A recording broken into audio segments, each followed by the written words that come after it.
Okay, everybody, we're getting into a juicy topic today. We're talking about anal sex as a way of bringing novelty into long-term relationships. So anal is a zone that a lot of people are trepidatious about exploring, and there's so many nerve endings, and there can be so much pleasure in this part of the body.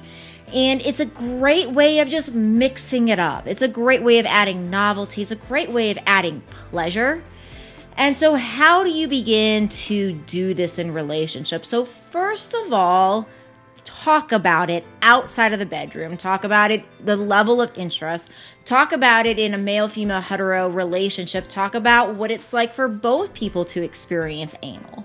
I've seen so many couples where the male is very trepidatious about exploring, about having any sort of anal penetration himself. Wherever you are at in this whole conversation, I just hope you keep an open mind.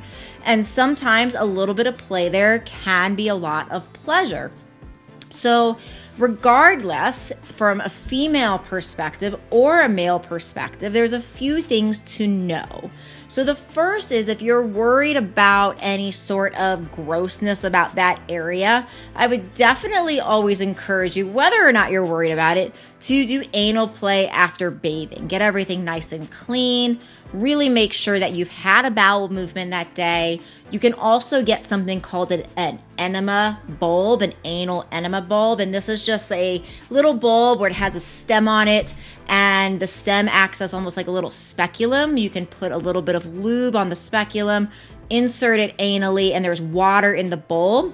And that will basically, then you just kind of squeeze the bulb, that flushes the water up into the rectum, and that will get, if there's any other stool, there's anything left over, that will get that out. So from a standpoint then, once we've taken cleanliness, into consideration, then the next thing I would encourage you to do is just have a session where you're just playing with like that outer tissue. Get some lube. A good silicone-based lube is really what's recommended for anal sex. I'm a huge fan of Uber Lube. I will put a link to my shop to get this Uber Lube in the show notes. And essentially with that, the silicone is going to be much more viscous than a water-based lube.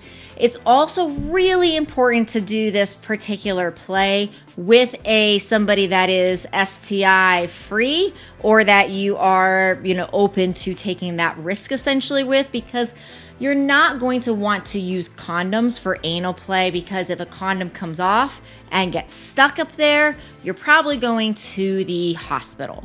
So this tends to be more of a condom-free zone. And so making sure that you're doing this from a safe sex perspective, testing partners, or doing this in combination of a long-term monogamous relationship. I tend to work with people in long-term monogamous relationships where the STI thing is not so much of a concern, right? But the initial thing to really try oftentimes is just a little bit of lube, silicone lube, and just play with the outer tissue, and then just talk about it. Talk about it afterwards. What did you like? What did you not? If that feels good, then you can explore with just a little tiny pinky inserted. And you can slowly, that's usually the way to work into this, is slowly working your way up from, say, small digits to bigger digits, and just communicating about it every time. This is a huge area of a lot of communication. Usually once you go for like full penile penetration into the anus, usually from that standpoint, you want a lot of lube, you want to be really warmed up, you want to be gentle, but usually there's like an initial slight slide that needs to happen to get the head of the penis into the rectal canal. And then once that happens, as long as there's enough lube, this can feel incredibly pleasurable.